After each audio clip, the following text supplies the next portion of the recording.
Hello, everyone, and welcome to another Moody Talk. This is week 2 of our December talk, and we are talking about guilt this month. I chose guilt because I think a lot of people feel guilty during the holidays. Maybe they are not speaking with a family member or a loved one, or they're not in contact with their family and they feel guilty about that. Or maybe you can't give your kids something that they really wanted for this holiday season, and you're feeling guilty about that as well. And so there's so many different reasons. If you're in a depression, many times people in depression, they don't move as quickly. They have more foggy brain. It's not really easy for them to keep up with their loved ones and family members because they're so depressed and not able to really bring up their, excitement level for the holidays. So there's a lot of guilt that surrounds that as well. Now, usually in week 2, I end up going straight into coping skills for the emotion that we're talking about. But I was really thinking about it, and I really think we need to discuss what types of guilt we all feel as human beings in different situations and different circumstances. So I thought I'd go through a couple of them and give you some of my own feelings on them and some of the things that I've gone through, maybe as a parent, as a sibling, or as a partner, and talk a bit more about those, maybe give you an understanding so you can understand, if you're feeling the same way, that there are ways that we can work through it. And so I wanted to give those examples. So maybe if you're out there and you're feeling like you feel this way, you're not alone, not at all. I mean, many times for me during the holiday season, I get depressed, and maybe I don't move as fast. I don't do things as much as I would if I weren't in a depression. And that affects me as a parent, and it affects me as a friend. And so let's just jump into it. I'll start with parental guilt. So when I grew up, I was in a very abusive childhood situation, and I didn't learn very much how to raise a child in a, atmosphere that does not have the abuse that I had.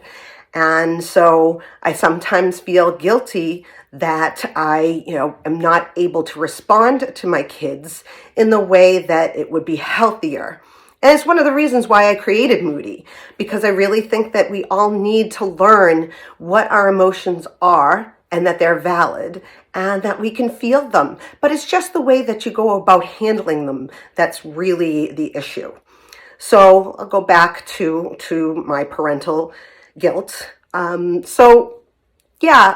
up, I didn't get the love and attention that I really needed, and I think children need in general.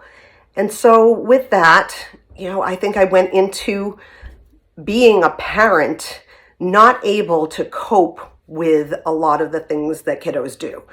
And immediately reacting, because that's what my PTSD brain does. It reacts in a way that may not be as healthy as, if I didn't go through that childhood. And regardless if you went through something, if you had a trauma in your life, we all have our own ways of dealing with our emotions. And so with Moody, why I created Moody is because I want us to all understand that it's healthy. And here comes my kitten. She's going to be, bouncing in and out, I'm sure. So anyway, when my kids were babies, I sometimes couldn't deal with the constant things that babies and children do. I wasn't able to cope as well when they were being aggressive, especially aggressive, because automatically my PTSD would click in and I'd just want to hide. Or I'd do the fight or flight.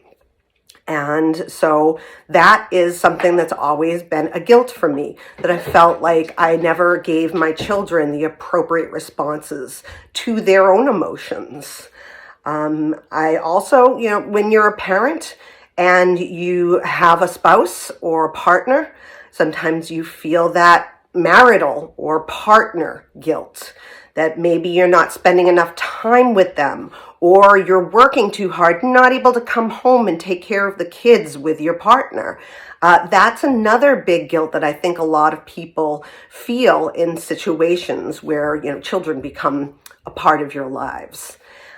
So I think with parental guilt, I feel like a lot of it can feel justified that you feel guilty, but we don't really understand the difference between what's justified, what's not justified.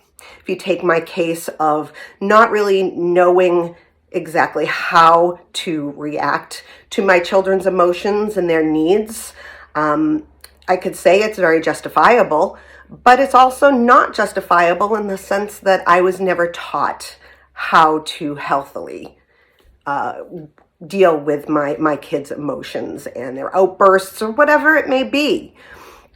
So I think there's also other ways that you can feel parental guilt, not spending enough time with your children along with your spouse, not being able to go to certain functions for your kids because you can't for some reason, not being able to afford the things that kids want, which is a very, very big guilt I think a lot of parents run into.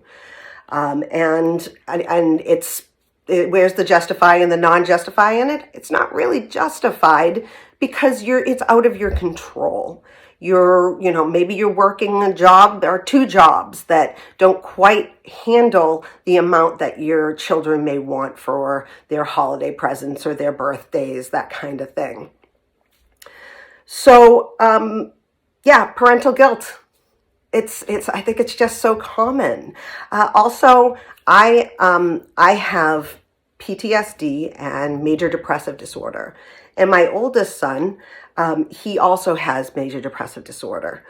And one day we were talking about all the different things that they got from us. Like my sons got my ex-husband's teeth. They're straight. I had to go through all the braces and all that kind of stuff. So laughing about it, oh, you got your dad's teeth, so you didn't need to do that. There's even like hair. Well, mine is thick, but you got that curliness from your dad. Those kind of things. And I was chatting about it with my oldest son, and he said, well, why did I get your depression? And that really, really hit me really hard because it's something that I always felt guilty about. I always felt as though I gave him depression. And that's not a justifiable guilt. I didn't go out of my way to, add a chemical difference to my child that would cause depression. But I burst out into tears because, it's really hard to hear something like that. And he felt badly afterwards, which he shouldn't have anyway, because he was asking a simple question. And, there's just no way of getting out of that feeling of guilt when it comes to it. So when he said it, damn, it really, really hit hard. It's something that stays with me, but it's not justified. So what I need to remember is to go to my coping skills in the moment and to use those coping skills to bring my emotions back down and be able to talk with him about what it means that I have depression and he has the same depression. So parental guilt, it's a doozy. And, then there are also the other ones, like I had talked about spousal or partner guilt, not being able to be there for them. Maybe you have a job or two jobs that keep you away and you're not able to help out at home, or you're not giving them the time that they want and you feel they need. So I think that's another really big guilt that a lot of people hold in those situations. Let's see, what other guilts are out there? There's survivor guilt. that kind of guilt can really stay. Again, is it justified? Probably not, but it's there. Maybe you lived through an illness that a lot of other people don't live through. Maybe you beat it, and that's phenomenal. But in the back of your mind, you're thinking, well, why did I survive? But they didn't. And I think a lot of people carry that load as well. Maybe in a fire where you got out and others didn't, or you were in a major accident and you got out and others didn't.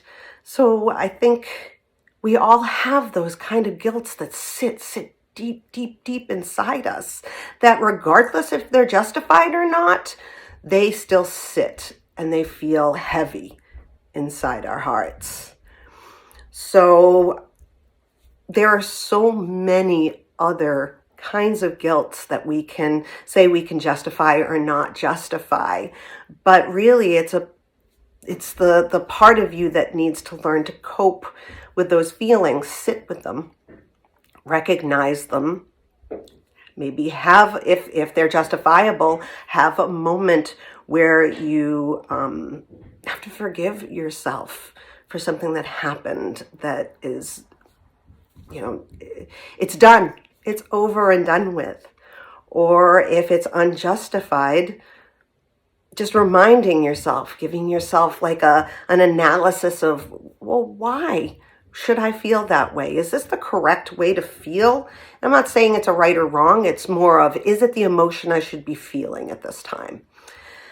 And I think that's a really, really important part of dealing with guilt, with all types of guilt, sibling guilt, just a partner guilt, like I said before, but it's something that needs to be recognized and understood and then coped with in a way that makes you feel better in the moment. Maybe you don't lose that guilt. Maybe it still comes back to you on a regular basis, but learning to cope and find a way to bring yourself back from that deep, dark cave that you might be walking into. I think that's something that's the most important part of this particular emotion. Now, next week, I'm going to go through chain analysis. It's a DBT skill that I use a lot because I want to understand a situation and make sure that I'm feeling the emotion that's appropriate for it. So I'll talk about chain analysis. We'll talk about fitting the facts again. We talked about that in October with fear. So I hope that you guys will stop in again next week and watch so I can talk a little bit more about chain analysis and how we can walk through a situation and how we can, in the end, cope with the emotion that we feel from it. So have a great week, and I will see you guys next week. Bye.